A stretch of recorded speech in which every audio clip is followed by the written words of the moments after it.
भारत सरकार द्वारा सुशासन चुनौतियाँ और अवसर कार्य योजना के अंतर्गत अनुवाद का ऑनलाइन प्रशिक्षण शुरू किया गया है। इस योजना के अंतर्गत केंद्रीय अनुवाद ब्यूरो राजभाषा विभाग द्वारा अंग्रेजी से हिंदी और हिंदी से अंग्रेजी में ऑनलाइन अनुवाद प्रशिक्षण के लिए पाठ तैयार किए गए हैं। अनुवाद की यह ऑनलाइन शिक्षण सुविधा अनुवाद सीखने के इच्छुक प्रत्येक व्यक्ति के लिए लाभकारी होगी। हमारे इस पाठ का विषय भारत सरकार के कार्यालयों में प्रयोग होने वाली प्रशासनिक भाषा और अनुवाद है।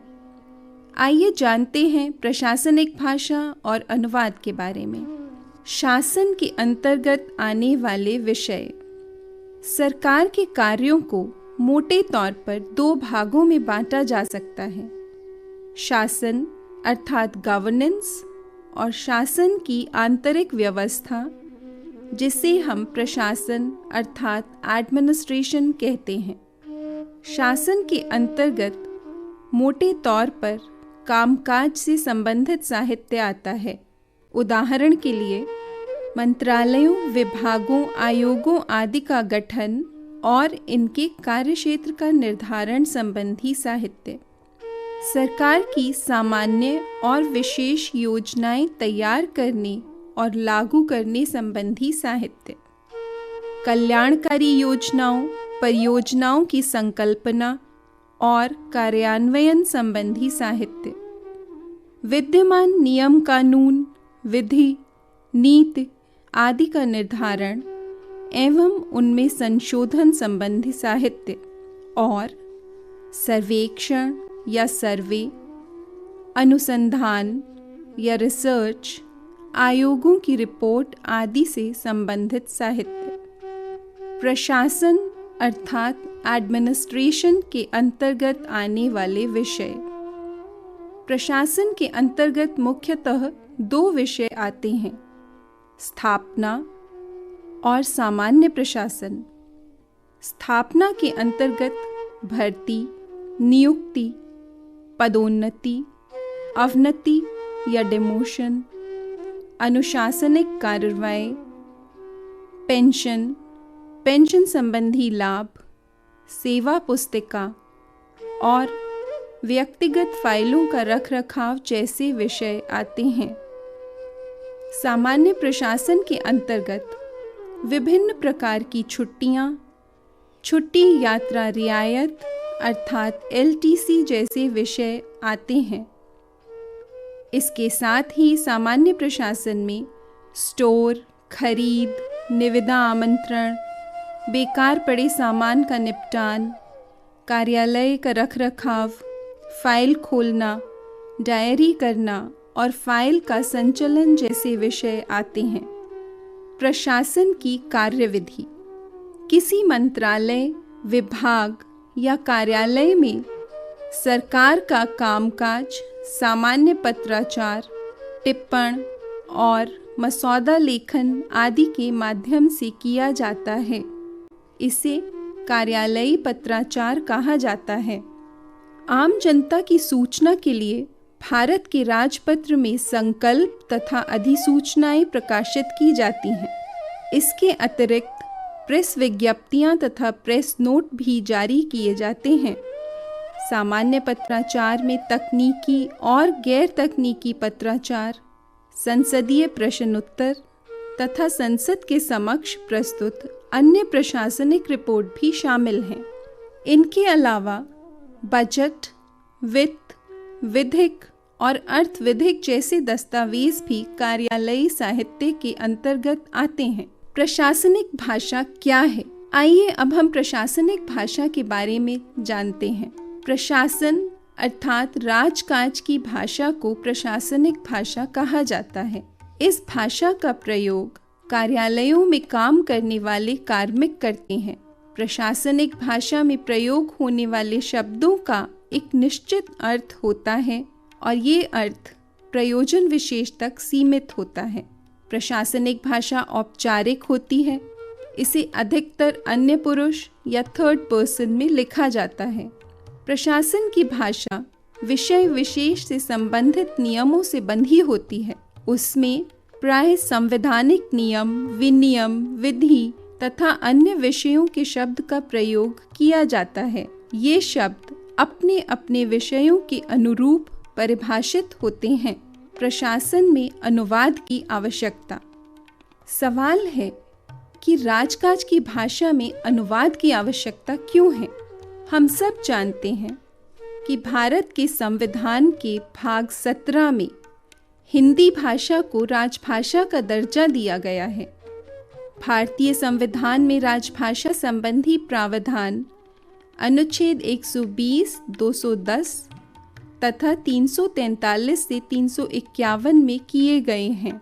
इसी क्रम में राजभाषा के कार्यान्वयन संबंधी अलग अलग विषयों के लिए क्रमशः वर्ष 1952, 1955 और 1960 में राष्ट्रपति जी के आदेश जारी किए गए। इसके बाद राजभाषा अधिनियम 1963 में बना और 1967 में संशोधित किया गया। राजभाषा अधिनियम 1963 की धारा 3(3) के अनुसार प्रशासन में प्रयोग किए जाने वाले 14 दस्तावेज़ों का द्विभाषी होना अनिवार्य है। ये 14 दस्तावेज़ हैं: संकल्प या रेजोल्यूशन, साधारण आदेश या जनरल ऑर्डर्स, नियम यानी रूल्स, अधिसूचना या नोटिफिकेशन, प्रशासनिक या अन्य प्रतिवेदन, एडमिनिस्ट्रेटिव और अदर रिपोर्ट्स, प्रेस विज्ञप्तियाँ या प्रेस कम्युनिक्स, संसद के समक्ष प्रस्तुत प्रतिवेदन, रिपोर्ट्स लेड बिफोर पार्लियामेंट, राजकीय कागज पत्र या ऑफिशियल पेपर्स, संविदा यानी कॉन्ट्रैक्ट, करार या एग्रीमेंट, अनुज्ञप्तियाँ या लाइसेंसेस, अनुज्ञा पत्र या परमिट्स और सूचना या नोटिस, निविदा प्रारूप या टेंडर फॉर्म। कार्यालयीय भाषा के लिए ऑफिशियलीज शब्द का प्रयोग किया जाता है। राजभाषा शब्द के लिए अंग्रेजी में ऑफिशियल लैंग्वेज शब्द का प्रयोग किया जाता है, जिसका अर्थ कार्यालयी अर्थात कार्यालय की भाषा है। हमारे देश में केंद्र सरकार के कार्यालयों में हिंदी और अंग्रेजी अर्थात 2 भाषाओं का प्रयोग किया जाता है। इसी तरह राज्य सरकारों के कार्यालयों में भी 1 से अधिक भाषाओं का प्रयोग किया जाता है। अब तक की चर्चा से यह स्पष्ट हो गया है कि केंद्र सरकार के कार्यालयों में सरकारी कामकाज हिंदी और अंग्रेजी दोनों भाषाओं में किए जाते हैं। व्यवहार में राजकाज का अधिकांश कार्य अंग्रेजी भाषा में किया जाता है। इस प्रकार हमारे विशाल लोकतंत्र के विभिन्न स्तरों पर सरकार की नीतियों, योजनाओं, परियोजनाओं और इनसे जुड़े नियम कानून आदि को आम जनता तक पहुंचाने के लिए हिंदी में अनुवाद की आवश्यकता है। प्रशासनिक दस्तावेज़ों के अनुवाद से अपेक्षाएं। प्रशासनिक दस्तावेज़ों के अनुवाद से मुख्यतः 3 अपेक्षाएं की जाती हैं। पहली, अनुवाद में सरल, सहज और बोधगम्य भाषा का उपयोग। कार्यालयीय भाषा और अनुवाद का लक्ष्य सरकार या कार्यालय के विचार को सरल, सहज शब्दों में समझाना मात्र है।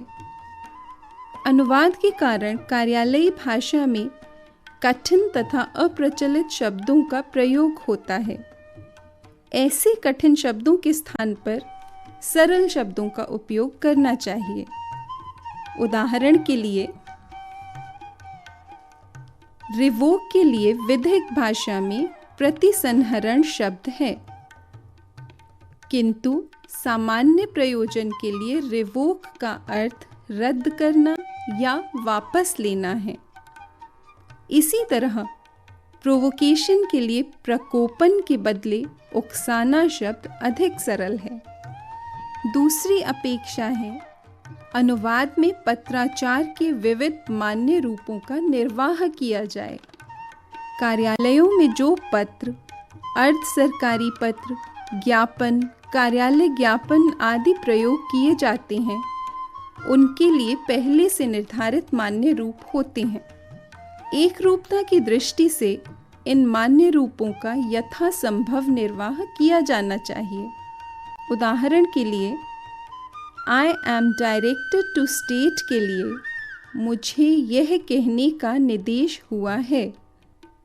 ज्ञापन में प्रयुक्त श्री रमेश इज हियरबाय इन्फॉर्म्ड के लिए श्री रमेश को सूचित किया जाता है, और कार्यालय ज्ञापन में प्रयुक्त the undersigned is directed to state के लिए मुझे यह कहने का निर्देश हुआ है का उपयोग किया जाना उपयुक्त होगा। प्रशासनिक दस्तावेजों के अनुवाद से तीसरी अपेक्षा है सही पर्याय का प्रयोग। किसी आवेदन या प्रस्ताव को स्वीकार करने के लिए अलग अलग शब्दों का प्रयोग किया जाता है। ये शब्द अपने क्षेत्र में स्वीकार्य होते हैं। उदाहरण के लिए, अंग्रेजी भाषा के सैंक्शन, एक्सेप्ट, अप्रूव और एक्सीड शब्दों का अर्थ सामान्यतः स्वीकार किए जाने के संदर्भ में लिया जाता है, किंतु जब हम इनका उपयोग प्रशासनिक क्षेत्र में करते हैं तो छुट्टी स्वीकृत या सैंक्शन की जाती है, प्रस्ताव स्वीकार या एक्सेप्ट किया जाता है, पत्र के मसौदे का अनुमोदन किया जाता है या उसे अप्रूव किया जाता है, और प्रार्थना स्वीकार या एक्सीड की जाती है।